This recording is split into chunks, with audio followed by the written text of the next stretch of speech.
Assalamualaikum warahmatullahi wabarakatuh. Pada kesempatan kali ini, saya akan menjelaskan tentang sifat-sifat notasi sigma bagian yang kedua. Yang kemarin saya sudah menjelaskan part A, B, dan C. Yang sekarang saya akan menjelaskan yang D, E, dan F. Oke, perhatikan untuk yang sifat-sifat notasi sigma yang keempat atau yang D. Di sini saya punya sigma UI, indeksnya dari 1 sampai M, ditambah dengan sigma UI, indeksnya dari M plus 1.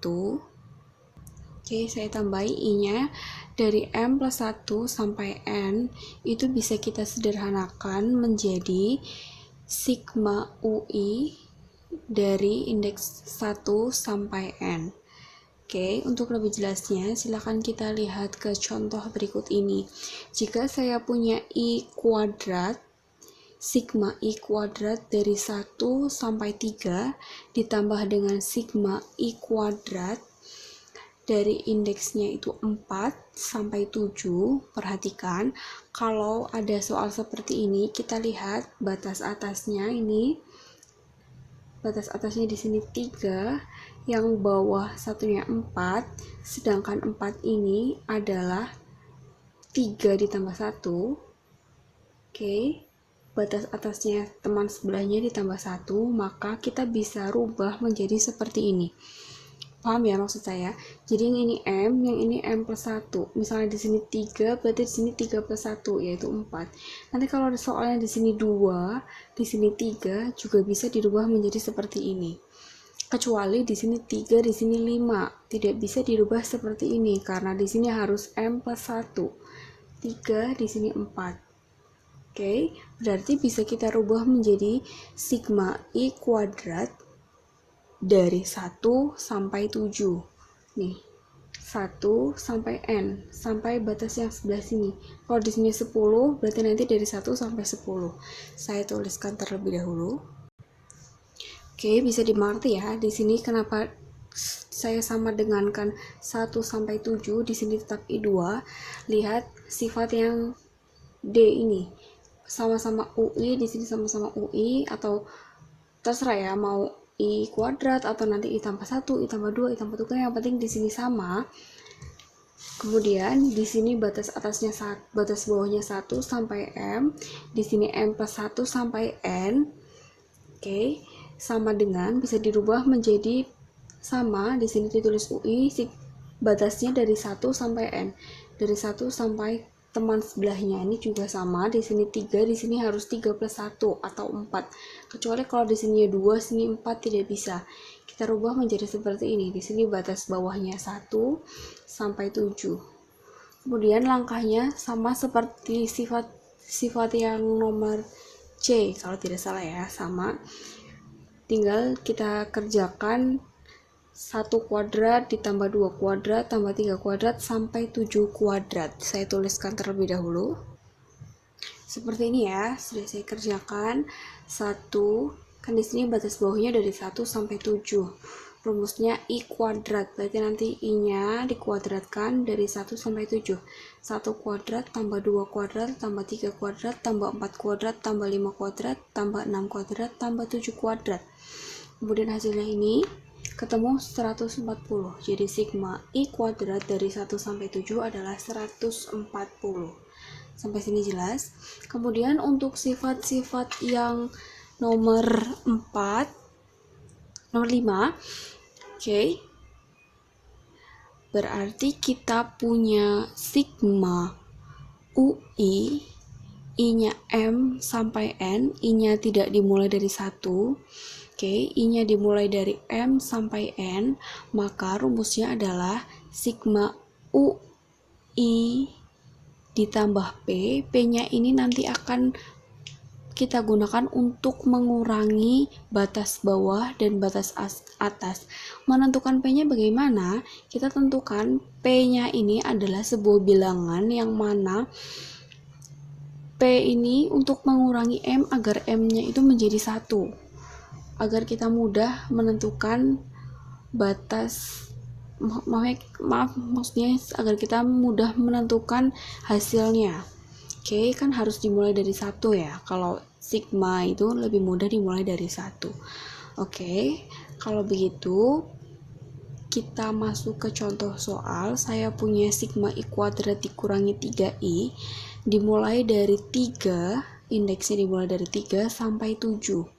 Oke, kita gunakan sifat yang kita kurangi 3 ini dengan sebuah bilangan yang mana nanti hasilnya I-nya itu sama dengan 1. Kira-kira berapa? 3 dikurangi berapa biar hasilnya 1? Dikurangi 2. Oke, saya tuliskan dulu di bawahnya. Oke, sudah saya tuliskan. Yang ada huruf I-nya, yang ada I-nya, untuk di notasi sigma ini kita kurangi angka 2. Berarti 3 dikurangi 2. Kenapa dikurangi 2? Biar nanti di sini dimulai dari 1 batas bawahnya, kemudian batas atasnya juga kita kurangi 2. Oke, paham? Kalau batas bawah dikurangi 2, batas atas dikurangi 2. Tapi untuk yang ini formulanya yang ada I-nya kita jumlahkan dengan 2 lawannya. Kalau di notasi sigmanya kita kurangi 2, berarti sebelah sininya kita jumlahkan 2. Oke, tetap mengikuti rumusnya. Kalau di sini I-nya dipangkatkan 2, berarti I tambah 2 dulu, baru dipangkatkan 2. Dikurangi 3I, 3 dikali I, berarti di sini 3 dikali I tambah 2. Paham ya? Jadi nanti kalau di sininya angka berapapun, mau dikurangi berapa, hasilnya nanti harus 1. Nanti mengikuti angkanya bisa 2, bisa 3, bisa dan lain-lain ya. Nanti tergantung soalnya. Sampai sini jelas. Kemudian kita jabarkan dulu yang ini, kita hilangkan dulu angka 2-nya, nanti batas atas batas bawahnya saya ganti menjadi 5 dan 1 karena sudah dikurangi. Sebentar, saya tuliskan di bawahnya. Oke, kemudian menjadi seperti ini. Saya tuliskan batas bawahnya I-nya sudah sama dengan 1, sudah dikurangi 2, yang atas juga sudah dikurangi 2, jadi 5. Yang ini saya jabarkan satu per satu, seperti aljabar ya. I ditambah 2 dikuadratkan. I kuadrat, I pangkat 2, I kuadrat. 2 kali 2 kali I, 4I. Kemudian 2 dipangkatkan, 4. Oke, kemudian yang ini negatif 3 kali I, negatif 3I. Negatif 3 kali 2 hasilnya negatif 6. Sampai sini jelas? Kemudian, yang ini, yang sama-sama I, kita sederhanakan. Yang konstanta saja kita juga sederhanakan. Karena di sini I kuadrat hanya sendiri, maka kita tulis lagi I kuadrat. 4I bisa kita sederhanakan dikurangi dengan 3I. 4 dikurangi 3 hasilnya 1I, atau kita tulis I saja. Kemudian di sini 4 dikurangi 6 hasilnya negatif 2. Seperti ini batasnya dari 1 sampai 5. Caranya sama ya, seperti ini, tinggal kita jumlahkan satu per satu. Nanti di sini jadi 1 kuadrat ditambah 1 dikurang 2 ditambah 2 kuadrat ditambah 2 dikurang 2 dan seterusnya. Silahkan dikerjakan sendiri untuk latihan. Oke. Sampai 5 ya nanti, berarti 5 kuadrat ditambah 5 dikurang 2. Nanti semuanya dijumlahkan hasilnya berapa. Oke. Kemudian untuk sifat selanjutnya saya hapus terlebih dahulu ya, silahkan di screenshot atau dicatat terlebih dahulu. Kemudian sifat yang selanjutnya ini sama ya seperti yang E, cuman ini kebalikannya. Kalau misalnya kita batasnya di bawahnya 1 atau bilangan negatif, maka kita tambahkan sebuah angka agar menjadi bilangan 1, agar di sini batas bawahnya 1. Oke. Di sini ada sigma UI dimulai dari M sampai N. Itu bisa kita ganti M-nya, batas bawahnya, jadi kita kurangi sebuah bilangan. Kebalik ya. Saya ganti dulu, ini dijumlah, kemudian yang ini dikurang. Maaf seperti ini ya. Kalau yang tadi itu kayak yang E, sekarang yang F. batas bawahnya kita jumlahkan sebuah bilangan, batas atasnya juga kita jumlahkan sebuah bilangan.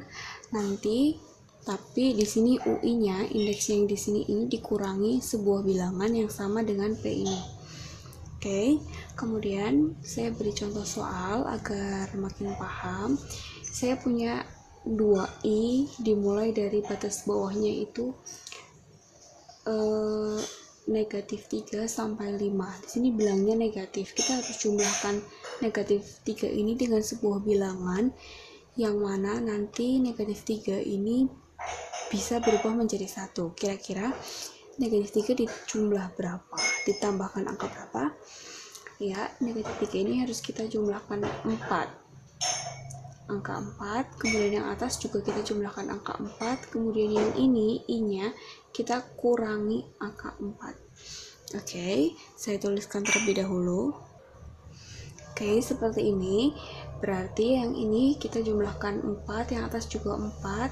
Kemudian yang I-nya di sini kita kurangkan angka 4. Di sini jumlah, berarti di sini dikurang. Paham ya? Kemudian kita selesaikan ini sigmanya menjadi dimulai dari 1 sampai 9. Kemudian I-nya di sini kita gambarkan 2 kali I, 2I, 2 kali negatif 4, negatif 8. Kemudian silahkan dikerjakan caranya sama. Setiap ada I-nya diganti angka 1, berarti 2 kali 1 dikurang 8, ditambah 2 kali 2 dikurang 8, ditambah 2 kali 3 dikurang 8, dan seterusnya sampai 9. Silahkan dicoba masing-masing di buku catatan. Oke, sampai sini. Jika ada pertanyaan boleh silahkan diajukan di kolom komentar atau boleh japri saya langsung. Terima kasih. Untuk pertemuan hari ini saya akhiri. Wassalamualaikum warahmatullahi wabarakatuh.